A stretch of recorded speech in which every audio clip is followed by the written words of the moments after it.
Nous sommes à Ouidah, au Bénin, au bord de l'océan.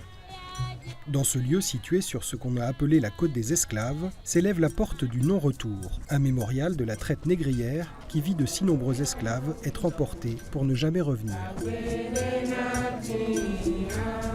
Mais à quelques mètres de là s'élève un autre monument, la porte du salut, qui célèbre l'arrivée de l'évangile dans ce pays, apporté par des prêtres des missions africaines de Lyon, débarqués sur cette plage voici tout juste 150 ans.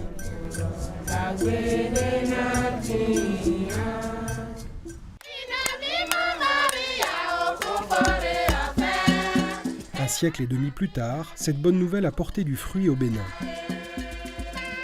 Cohabitant avec l'islam et le vaudou, le christianisme est en croissance constante. Avec déjà 10 diocèses, l'Église catholique est très dynamique et les vocations sont abondantes. Près de 800 prêtres, 1000 religieuses et des centaines de séminaristes. Si je regarde le clergé, en 5 ans, le nombre de prêtres a multiplié par 2 dans ce diocèse. Mais c'est valable pour les 2 diocèses de Cotonou et de Porto Novo. Donc on est passé de 400 prêtres à 800 prêtres et on approche les 1000 prêtres. Un dynamisme qui s'exprime dans la ferveur d'un peuple pétri de spirituel. Le Béninois est très sensible au spirituel et à tout ce qui touche Dieu. Et il y a plein de mouvements de prière. Et surtout le renouveau. On sent que la foi progresse, les gens aiment cela. Toutes les semaines, vous allez voir dans toutes les paroisses, il y a une réunion sur chaque paroisse, il y a une soirée pour le renouveau. Autre point, c'est les jeunes qui cherchent à affirmer leur foi dans leur milieu de vie, dans leur milieu scolaire, estudiantin. Et de ces milieux-là, justement, nous viennent de nombreuses vocations aujourd'hui. Mais le revers de la médaille, c'est l'approfondissement de la foi qui n'est pas encore bien ancré dans les cœurs.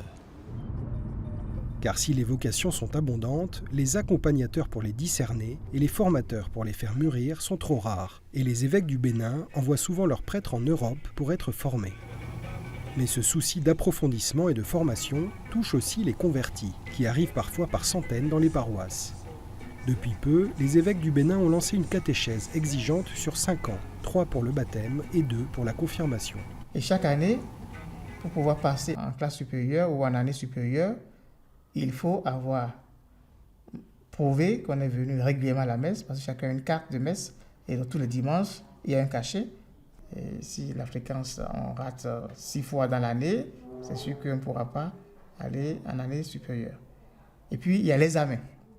Il faut avoir la note qu'il faut, répondre aux questions qu'il faut, soit c'est oral ou écrit. Une grande rigueur pour contrer le papillonnage religieux fréquent ici.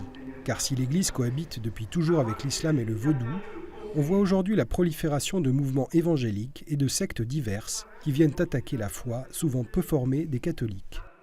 Nous avons commis une négligence et d'insistance sur le caractère central de la parole de Dieu. L'évangile est une force et donc la parole de Dieu suffit à elle seule à convertir, à inciter au changement de vie.